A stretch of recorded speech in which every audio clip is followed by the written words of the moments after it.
Dr. John Pugh here today. I am here with the Institute of Black and White. Yes, black and white, not racist black and white. Today I am here with my fellow colleague, Dakota Beaudry.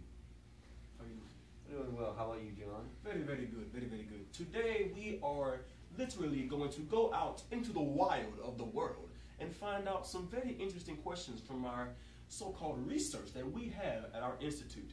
But I forgot. What are our questions today? Our question today, John, where did today's arguments for the separation of church and state come from? Okay. What would our founding fathers think about today's arguments That's a being good presented? question. Really good question. And how can we learn which candidates would represent our moral values on issues? Okay. All those questions are very, very good questions. The first one, I think I can actually answer myself today. That first question, I believe, comes from a very, very well-known man.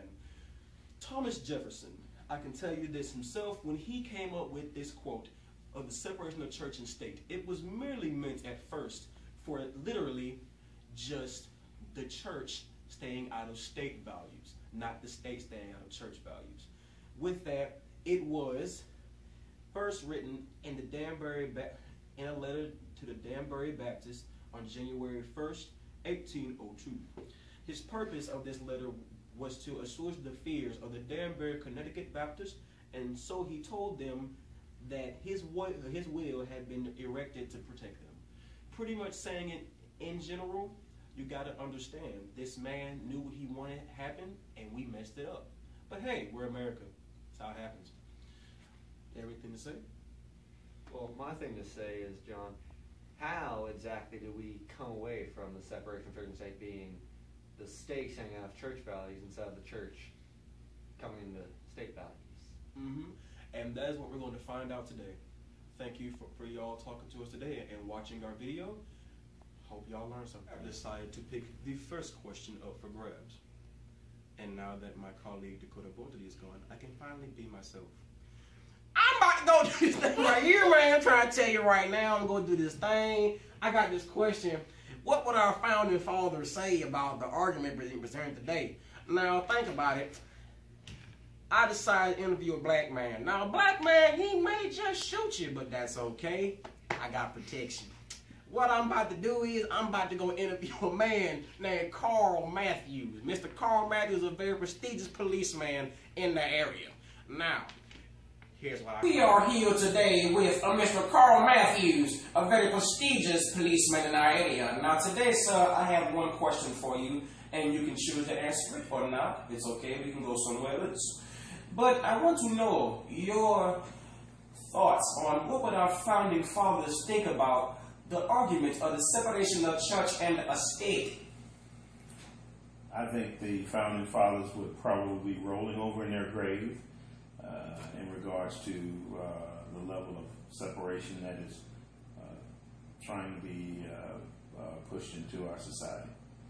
Now with that, do you possibly think that there was possibly, as they call today, a kift in the people about maybe it should be, maybe it shouldn't? Do you think it was a known consensus about what it should be?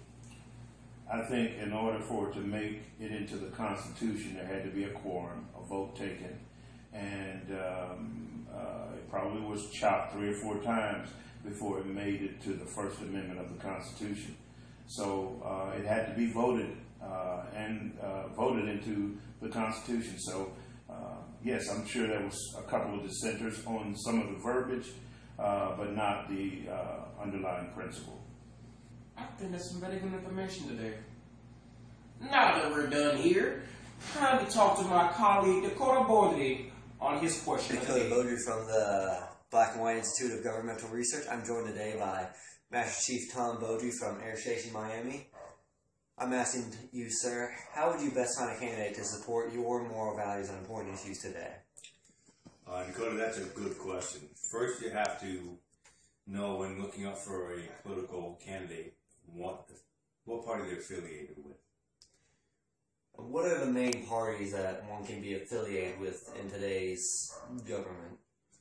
Well, there's really about 4 parties. You have the Democratic Party, the Republican Party, the Liberal Party, and then the Independent Party. How can you determine which candidate you'd like depending on those parties? What do each party generally represent? Well, that's a good point. You have to understand the history behind each party. The Democrats basically want to try and help everybody out. The Republicans want to run things via by industry and finances. The Libertarians want to have a small government, and the Independents really don't have a political party. They just run on their own agenda. So how would you go best about finding a candidate that would support your values and important issues today? Before an election, I'll go to Election Central. At Election Central, I will go through and find all the candidates that are running for a political office, let's say the presidency. And from there, they will tell me who the Republicans are, who the Democrats are, any Libertarians, Independents, and so on. From there, I will go ahead and I'll click on each candidate. And what that will do is it'll allow me to go through and see what their number one issue is, their issues that they have, and ranked in order, whether it be the economy, climate change, immigration, fuel, coming independent.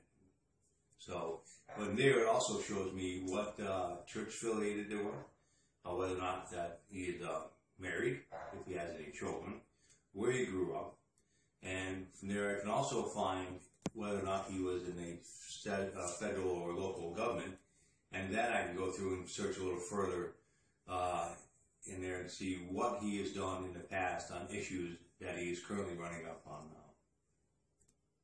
And how would you go about cross-researching? Would you use other sites to cross-research, or is that your main go-to site? That's my main go-to site because it has everything in one place. It allows me to see everything that the candidates have, the issues they're running on, and also what they've done in the past. All right. Thank you very much, sir. My pleasure.